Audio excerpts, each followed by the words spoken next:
Good morning, viewers and listeners. Welcome you to the insurance segment. With me in the studio, I have Mrs. Omenago Odia. Madam, you're welcome. Good morning, viewers. It's good to have you again with us. We appreciate your spending your valuable time with us. Thank you. We'll take our quote, and our quote says, every negative thought is a down payment of your failure. Every positive thought is an investment of your future. Insurance is that positive thought. Mrs. Odia, take it. Well, I think it's a very timely quote in view of the fact that we're getting towards the end of the year. So it's a time to build positive thoughts because they are investment for good for all of us. So insurance is also part of it, building on the positive, but creating a balance. Yeah, considering also the position in the country where a lot of people are pointing hands at others. You have not done it well. Our elders have not done it well. Have you also done your own part well? Let us think what we can do for this country also as sacrifice to build the country, not the gambling thing. God will help us in this country. We are also still talking on the issue of the highlights of the Insurance Act of 2003. And we did talk about Section 61, where we said every public building shall be insured with a registered insurer against the hazards of collapse, fire, earthquake, storm, and flood. And it's important for us to understand what a public building is.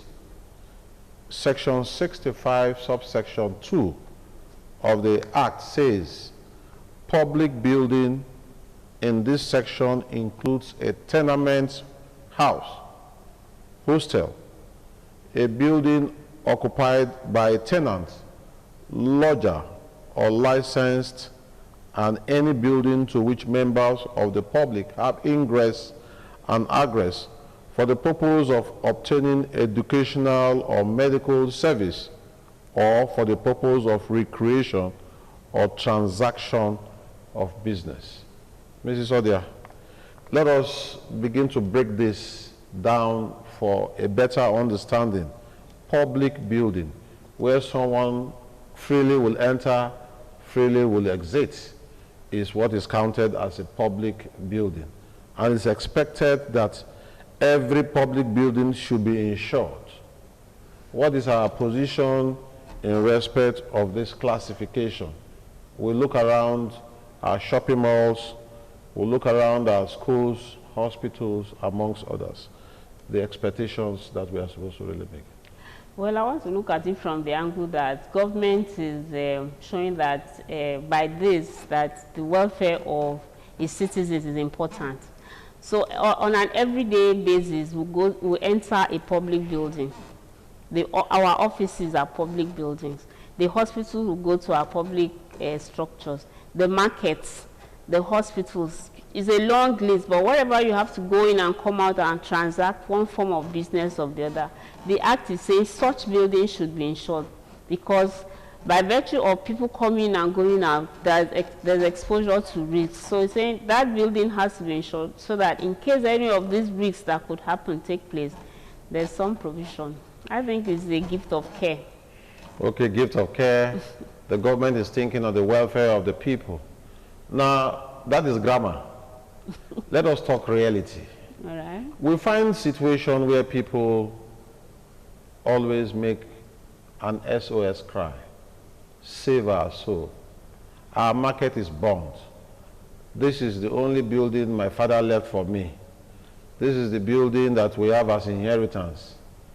Oh, the last money that I took as loan is what I use in buying, stock, amongst others. That's the cry that we have had. Nobody is paying attention to these requests. Why are we finding such a situation? Well, I think that's also the essence of a platform like this, so that people are properly informed and then they can take action. Because it's one thing to know, it's another thing to do what you know. So be enlightened and take action, because it's in taking action that we achieve success.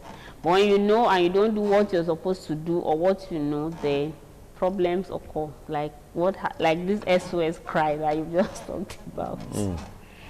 So, but year in, year out, we say this, and I think this is also a very special appeal that must go. So you listening to us now? To go to the government of Edo State, the government of Edo State especially, because in enforcing a law that is already on ground, this is a federal government law, and we expect that this law should be domesticated in Edo State for application. We're talking about a risk transfer mechanism where you are taking off that burden and putting the shoulders of the insurance company. And so we'll have had an economy, built on the position of there will be no instability. All that will happen is a position where people will remain strong in their businesses. The cry will not be there. The participation is supposed to be an engineering one for people to say that the government who have put this in place for us is thinking well for us, and so we must maximize. We have the situation of reference at the Uwelu spare part market, Santana market, Kiosa market, the Oba market. These are positions that have remained. And not just that, even the government properties. So I think the insurance companies must also put their acts together to convince the government as regards the need to ensure that people don't come to begin to cry. And government is also conscious of the fact that they don't have all the funds to pay people, to support people.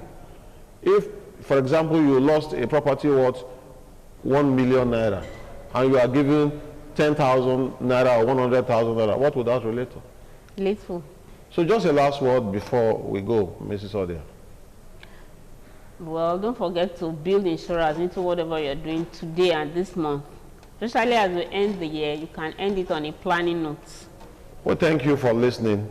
And in case you have questions, you can put it across to us in the insurance segment. God bless you for watching. Thank you.